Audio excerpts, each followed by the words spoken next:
Smoking causes cancer और उसके बावजूद भी लोग बाज नहीं आते।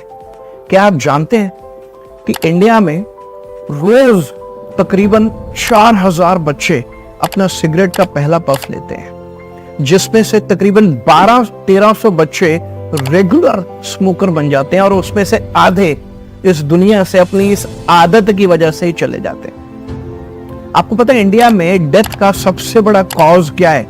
टबैको। तकरीबन 14 लाख लोग हर साल मर जाते हैं अपनी इस स्मोकिंग की हैबिट की वजह से।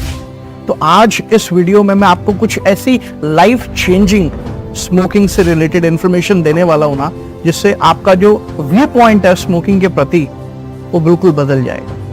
तो इस वीडियो में एंड तक बने रहना।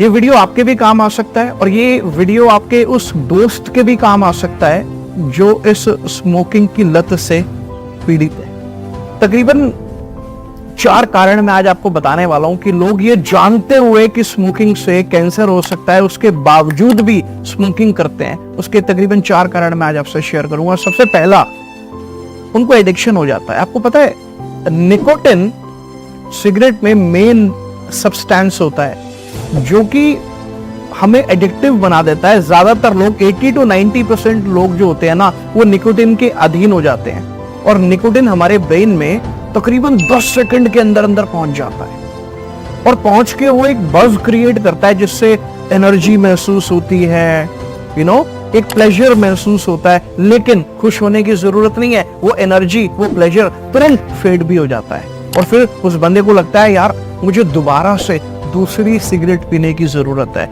और वो उस बज को क्रिएट करने के लिए, ओवर एंड ओवर क्रिएट करने के लिए वो और सिगरेट पीता है। और शुरुआत में वो केवल दूसरों को देखकर पीता है सिगरेट और उसके बाद फिर उसका आदी हो जाता है। Now do you understand how people become a chain smoker? Comment me if you understood it. दूसरा कारण है टेम्परेरी रिलीफ फ्रॉम स्ट्रेस। ध्यान से समझना, स्ट्रेस किसको नहीं होती? सबको स्ट्रेस होती है, लेकिन उस स्ट्रेस से डील करने का क्या तरीका है? स्मोकिंग कर लेना। आज वो आपको टेम्परेरी रिलीफ दे देगा आपके स्ट्रेस से, क्योंकि आपका ब्रेन डोपामिन रिलीज करता है, उससे एक रिलैक्सेशन आपको महसूस होता है और आपको ऐसा लगता है कि यार ये सिगरेट पीने से तो बड़ा फायदा हो रहा है, लेकिन उसके जो लॉन्ग टर्म के कॉन्सिक्वेंसेस हैं आप उसको नहीं देख रहे हो। तो इससे केवल एक टेम्परेरी रिलीफ मिलता है, बट लॉन्ग टर्म में ये बहुत ज्यादा आपके लिए नुकसानदायक हो सकता है। क्या आप मानते हो कि ये लॉन्ग टर्म में आपके लिए नुकसानदायक हो सकता है? If yes, comment below. तीसरा पॉइंट ये है सोशल इन्फ्लुएंसेस। बहुत सारे लोग ना शुरुआत में उनका फैमिली बैकग्राउंड, फैमिली में कोई स्मोकिंग नहीं करता है, लेकिन वो देखते हैं अपने दोस्त को, अपने मे बी किसी रिश्तेदार को या किसी सोशल सर्कल में वहां देखते हैं और उसको स्मोकिंग को अपना स्टेटस सिंबल समझ बैठते हैं। और शुरुआत में तो वो शो ऑफ के लिए पीते हैं और बाद में उनका वो रूटीन बन जाता है। और जब उनका वो रूटीन बन जाता है, और मैंने अभी क्या बोला, 4000 से ज्यादा बच्चे इंडिया में अपना पहला पफ लेते हैं, उसमें से तकरीबन 1200-1300 बच्चे रेगुलर स्मोकर बन जाते हैं और उसमें से आधे इस दुनिया से अपनी इस आदत की वजह से चले जाते हैं। तो शुरुआत में तो शो ऑफ होता है, बाद में वो उनकी बीमारी का, उनकी डेथ का बहुत बड़ा कारण बन सकता है।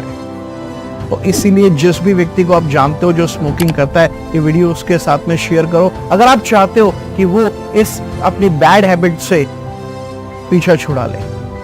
चौथा पॉइंट है lack of immediate consequences. Smoking kills but it does not kill overnight.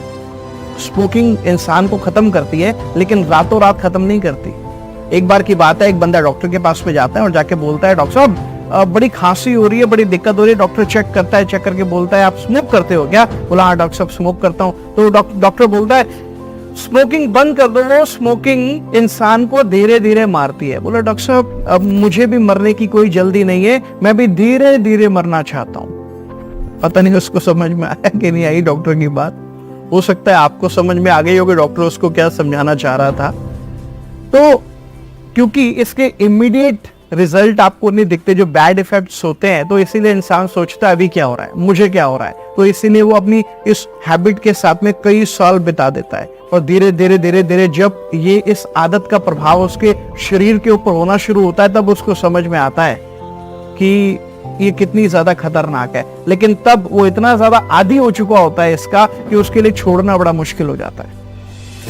तो ये 4 पॉइंट्स हैं, एडिक्शन है, सोशल इन्फ्लुएंसेस है, तुरंत कॉन्सिक्वेंसेस नहीं दिखते हैं या टेम्परेरी रिलीफ मिलता है, वॉट एवर रीजन है आपका स्मोकिंग का, but I tell you what, इसके ऑल्टरनेटिव्स हैं।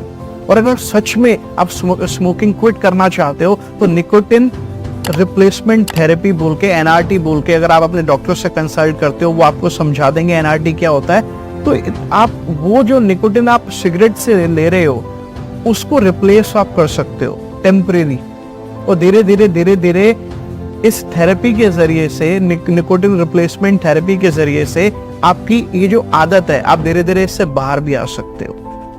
तो क्यों ऐसा? और आपको पता है हमारे इंडिया में तकरीबन अगर एक बंदा एवरेज 60 रुपए डेली खर्च करता है एक सिगरेट के पैकेट पे, तो महीने में 1800 रुपए खर्च करता है। वही 1800 रुपए अगर वो अपने फैमिली के ऊपर खर्च करे, वो 1800 रुपए वो अपनी हेल्थ के ऊपर खर्च करे, बजाय अपनी हेल्थ को खराब करने के, हेल्थ को बेटर करने के लिए खर्च करे, या अपनी एजुकेशन में वो 1800 रुपए लगाए, कुछ नया सीखे जिससे वो लाइफ में और आगे बढ़ सकता है। तो अगर अब आपको समझ में आया कि किस प्रकार से स्मोकिंग आपकी हेल्थ के ऊपर बुरा प्रभाव डाल सकती है, तो आप एनआरटी का इस्तेमाल कर सकते हैं। अब वो थेरेपी का आपने डॉक्टर से कंसल्ट करो और उस थेरेपी को अपनी लाइफ में अपना सकते हो ताकि आप इस बुरी आदत से बाहर निकल सको। और वीडियो अच्छा लगा तो इसको अपने उस दोस्त के साथ शेयर कर दो जिसको आप चाहते हो कि वो भी अपनी इस आदत से बाहर आ जाए। क्योंकि अगर आप चाहते हो कि आने वाले जो टीनेजर्स हैं अगर वो इस बुरी आदत का शिकार ना बने,